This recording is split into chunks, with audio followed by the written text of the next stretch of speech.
अवधूत चिंतन श्री गुरुदेव दत्त श्री स्वामी समर्थ। खूप सेवा करूनही तुम्हाला प्रचिती येत नाही, कारण अशा 5 लोकांना स्वामी कधीच पावत नाहीत। मग तुम्ही कितीही सेवा करा। नमस्कार, श्री स्वामी समर्थ। तुम्हा सर्वांचे आपल्या श्री स्वामी समर्थ या स्वामीमय चॅनेलमध्ये स्वागत आहे। स्वामी कृपेने तुमच्या मनातील सर्व इच्छा पूर्ण होत ही स्वामींचरणी प्रार्थना करते आणि आजच्या व्हिडिओला आपण सुरुवात करूया। भक्त हो, तुम्ही स्वामी सेवा करताय, पण आम्हाला स्वामींचा अनुभवच येत नाही। स्वामी आम्हाला पावतच नाहीत। तुमच्याकडे स्वामींचा फोटो किंवा मूर्ती आहे, तुम्ही रोज महाराजांना नमस्कार करता, तुम्ही रोज महाराजांची सेवा करता, अनेक व्रत करत आहात, अनेक संकल्प करत आहात, मात्र तरीही तुम्हाला महाराजांची प्रचिती काही केल्या येत नाही। आम्ही स्वामींच्या बऱ्याच सेवा करतो, गुरुचरित्राची बरीच पारायण केली आहेत, रोज जपमाळ सुद्धा करतो, तरी सुद्धा आम्हाला श्री स्वामी समर्थ महाराज का बरं पावत नाहीत। तर आजच्या व्हिडिओमध्ये मी सांगणार आहे की अशी 5 लोक की तुमच्यामध्ये असे कोणते 5 गुण आहेत। हे 5 गुण जर तुमच्यामध्ये असतील किंवा अशा 5 व्यक्ती तुमच्या आयुष्यात असतील तर तुम्ही कितीही स्वामी सेवा करा, स्वामींची प्रचिती तुम्हाला येणार नाही किंवा त्यांना स्वामी कधीच पावणार नाहीत। आता कोणत्या त्या 5 गोष्टी आहेत त्या आपण जाणून घेऊया। या 5 पैकी एक जरी गोष्ट तुमच्यात असेल तर तुम्हाला महाराज कधीच पावणार नाहीत। मग तुम्ही कितीही देवदेव करा, कितीही स्वामी स्वामी करा, कितीही पूजा घाला, कितीही स्वामी सेवा करा, तुम्हाला महाराज पावणार नाहीत। या 5 पैकी एकही गुण तुमच्यामध्ये असेल तर सगळ्यांनी व्हिडिओ शेवटपर्यंत नक्की पहा आणि कमेंटमध्ये श्री स्वामी समर्थ नक्की लिहा।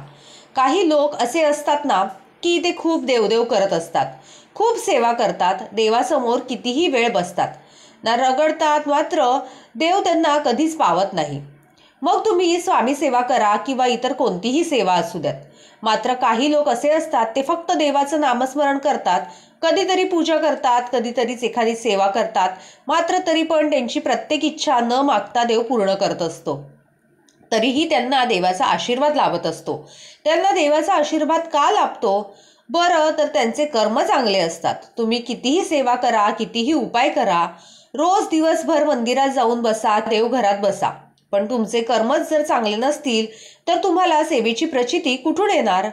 तुमचे कर्मच वाईट असतील तर तुम्हाला कुठलीच गोष्ट साथ देणार नाही।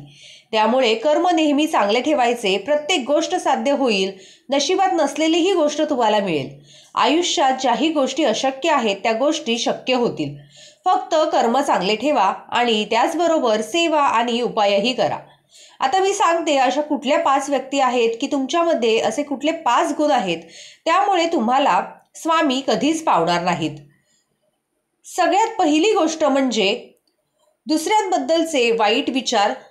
बघा, आपण पारायण करतो, सारामृत पारायण असो किंवा गुरुचरित्र पारायण असो, किंवा तुम्ही दुसऱ्या कोणत्याही देवाला मानत असाल, तुम्ही त्यांचे पारायण करत असाल, पण मनामध्ये डोक्यामध्ये खूप विचार असतात। दुसऱ्याचं चांगलं झालेलं आपल्याला पाहवत नाही।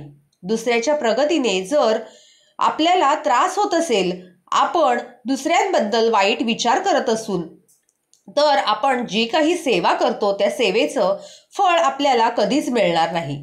त्यामुळे नेहमी इतरांबद्दल चांगला विचार केला पाहिजे। यामुळे स्वामी देखील आपल्यावर प्रसन्न होतील। जर तुमच्या मनामध्ये दुसऱ्यांच्या बद्दल वाईट विचार आणले तर तुम्ही केलेली सेवा स्वामी कधीच स्वीकारू शकत नाहीत किंवा ती सेवा त्यांच्यापर्यंत पोहोचणारच नाही। त्यामुळे दुसऱ्यांच्या बद्दल नेहमी चांगले विचार करा। दुसरी गोष्ट आणि सर्वात महत्त्वाची गोष्ट म्हणजे आई वडिलांचा अपमान। ज्या व्यक्ती आई वडिलांचा अपमान करत असतात, वडीलधाऱ्या व्यक्तींचा अपमान करतात, त्यांच्यावर स्वामी कधीच प्रसन्न होत नाहीत। अशा लोकांना स्वामींची प्रचिती कधीच येत नाही। त्यामुळे कायम वडीलधाऱ्या व्यक्तींचा आदर राखायला शिका। त्यांचा आदर राखलाच गेला पाहिजे, त्यांना योग्य तो मान सन्मान दिला गेला पाहिजे। तिसरी गोष्ट म्हणजे स्त्रियांचा मान सन्मान राखला पाहिजे। ज्या घरामध्ये स्त्रियांचा मान राखला जात नाही, त्या घरात स्त्रीला लक्ष्मीचं रूप मानलं जात नाही। ज्या घरामध्ये स्त्रीची लक्ष्मी म्हणून पूजा केली जाते, तिला मान सन्मान दिला जातो, त्या घरामध्ये सुख, शांती, समृद्धी, ऐश्वर्य काही त्या घरातून बाहेर जात नाही आणि या गोष्टीची कधी कमतरताही भासू शकत नाही। त्या घरामध्ये साक्षात लक्ष्मी बसलेली असते। तुम्ही पुरातन शास्त्रात बघा, ज्योतिषशास्त्रात बघा, धर्मशास्त्रात बघा, कुठल्याही ग्रंथामध्ये पहा, स्त्रीला लक्ष्मीचं स्थान दिलं जातं।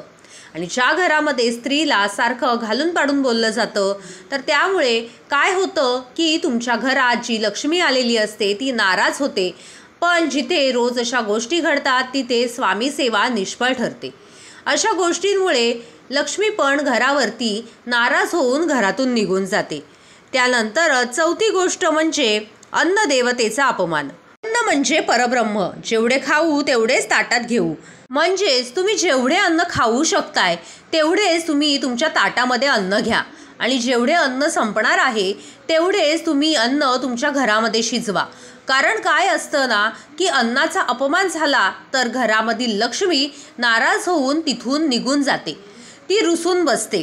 त्यानंतर पाचवी आणि अतिशय महत्त्वाची गोष्ट म्हणजे जे लोक स्वार्थी असतात ते फक्त स्वतःचा विचार करत असतात, दुसऱ्याचा विचार करत नाहीत। त्यांच्याही पाठीशी स्वामी कधीच उभे राहत नाहीत, त्यांनाही स्वामींची प्रचिती कधीच येत नाही। तर भक्तांनो, हा व्हिडिओ तुम्हाला आवडला असल्यास व्हिडिओला लाईक करून इतर भक्तांसोबत शेअर करायला विसरू नका। तुम्ही आपल्या चॅनेलवर नवीन असाल तर चॅनेलला नक्की सबस्क्राईब करा आणि शेजारी असणारं बेल आयकॉन नक्की प्रेस करा, त्यामुळे अशाच नवनवीन व्हिडिओज मी पोस्ट केले की तुम्हाला ते पाहायला मिळतील।